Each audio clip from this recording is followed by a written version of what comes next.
साथियों नमस्कार, जय श्री राम, जय बालाजी की। साथियों जो टॉपिक आज मैं डिस्कस करूंगा ये टॉपिक काफ़ी यूनिक है और इस पर काफ़ी कम लिटरेचर मार्केट में अवेलेबल है। साथियों नॉलेज आपका गुरु है। अगर आपको नॉलेज है तो आप बड़ी से बड़ी मुसीबत को भी आसानी से फेस कर पाएंगे। आप सबकी एक बेसिक क्वेरी रहती है कि अगर हम डिवोर्स केस फाइल कर रहे हैं तो पत्नी अक्सर ये कहती है कि मैं रिप्लाई पेश नहीं करूँगी या देरी करूँगी और तुम देखते रह जाओगे और अल्टीमेटली जब मैं चाहूँगी डिवोर्स होगा, अगर मैं नहीं चाहूँगी तो डिवोर्स नहीं होगा। हम लोग डिवोर्स का केस फाइल करते हैं बट पत्नियाँ रिप्लाई पेश करने में देरी करती हैं। तो रिप्लाई टाइम से कैसे वो पेश करें, इसको लेकर कानूनी पोजीशन क्या है, आपके अधिकार कानून में क्या है। और एक recent judgement Delhi high court का, जहां पर वाइफ पर देरी करने के लिए to file the return statement court ने 3,000 रुपये कॉस्ट तक लगा दी।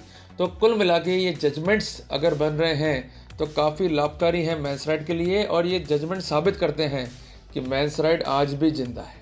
साथियों जजमेंट का जो टाइटल है वो है एक्स वर्सेस एक्स, क्योंकि यहाँ पर जो बेसिक क्रेडेंशियल्स हैं, जानकारियाँ हैं, उसको नहीं बताया गया है, छिपाया गया है। क्योंकि एक बेसिक प्रोटोकॉल है कि जो हिंदू मैरिज एक्ट के तहत मुकदमे हैं उनकी जानकारियों को, खासकर टाइटल्स को, पब्लिक में साझा नहीं किया जा सकता, क्योंकि किसी की लाइफ का, किसी की प्राइवेसी का जो है मैटर है। इस सिनेरियो में ये नाम या टाइटल जो है वो छुपा लिए जाते हैं। साथियों यहाँ पर एक अपील जो है प्रेफर्ड हुई है as per section 19 sub clause 1 of family court act with section 151 of CPC, जिसमें उसका कहना यह कि जो जजमेंट फैमिली कोर्ट का है जिसके तहत उसका रिव्यू पिटिशन खारिज किया गया, उसको सेटिस्फाइड किया जाए और उसे न्याय प्रदान किया जाए। साथियों इस मामले के फैक्ट्स क्या हैं कि जो कंसर्न अपीलांट है और जो कंसर्न रिस्पोंडेंट है, इसकी शादी 17 नवंबर 2005 को हुई थी। इस शादी से 2 बच्चे भी हुए। अल्टीमेटली जो व्यवहार था अपीलांट का वो खराब था, तो रेस्पोंडेंट ने एक डिवोर्स पिटिशन जो है फाइल कर दी 8 जून 2016 को। ये डेट काफ़ी इंपॉर्टेंट है, इसको आप नोट रखिएगा। 8 जून 16 को डिवोर्स पिटिशन यहाँ पर फाइल की गई।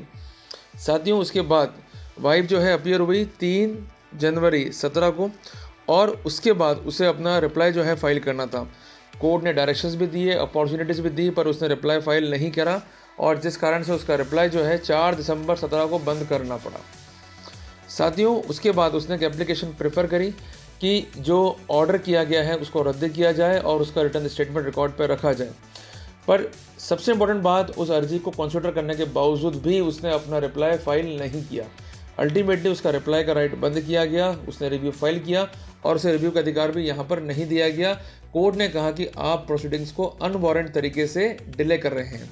साथियों सबसे इम्पोर्टेंट बात, यहाँ पर जो अपीलांट है उसके कुछ तर्क थे कि मैंने न्यू काउंसिल एंगेज किया, उन्हें फाइल का जानकारी नहीं था, मैं मेंटल ट्रॉमा में थी, स्ट्रेस में थी, और इसके अलावा जो ये एप्लीकेशन डिसमिस किया है उसके अगेंस्ट मैंने रिव्यू भी लगाया, सारी सर्कमस्टेंसेस को बताया, पर कोर्ट ने जो है कंसिडर नहीं करा और ऑन द कॉन्ट्री हस्बैंड ने जो जवाब बंद किया था उसके ऑर्डर को सपोर्ट किया।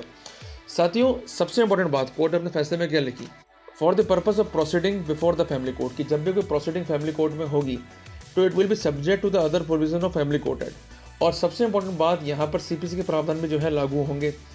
यहाँ पर कोर्ट ने कहा कि for that purpose family court shall be deemed to be a civil court, और सिविल कोर्ट की जो पावर्स हैं कोर्ट जो है एक्सरसाइज कर सकता है।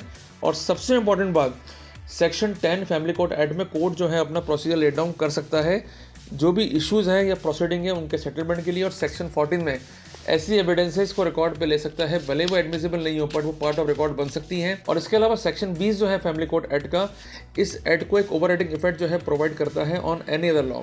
तो कोर्ट ने कहा कि for the purpose of procedure and for the purpose of evidence the family court could adopt a less formal procedure.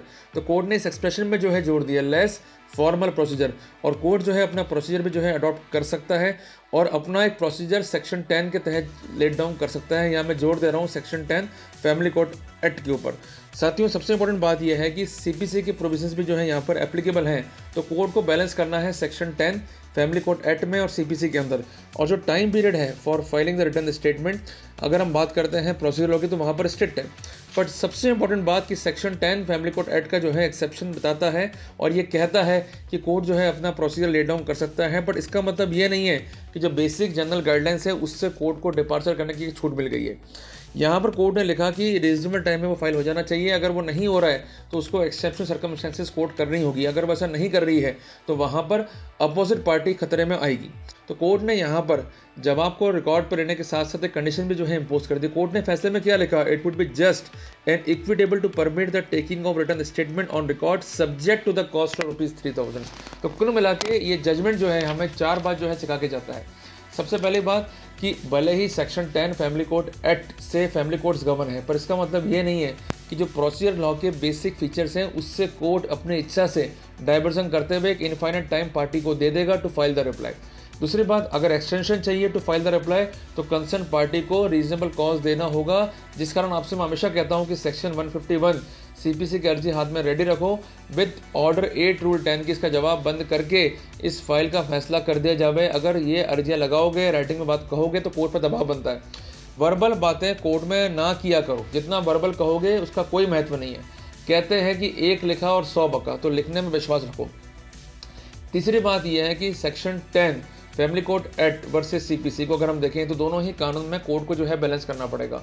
और चौथी बात है कि आपके राइट जो है वैल्यूएबल है। अगर वाइफ जो है अपना रिप्लाई टाइम से फाइल नहीं करती है तो you may move application for closure of the return arguments और for the closure of the return submissions along with closure of the return statement और रिप्लाई। साथियों, जिस कारण मैं कह सकता हूं कि ये जजमेंट जो है स्वागत किए जाने योग्य है, मेंस राइट के हक में एक इंपॉर्टेंट जजमेंट है।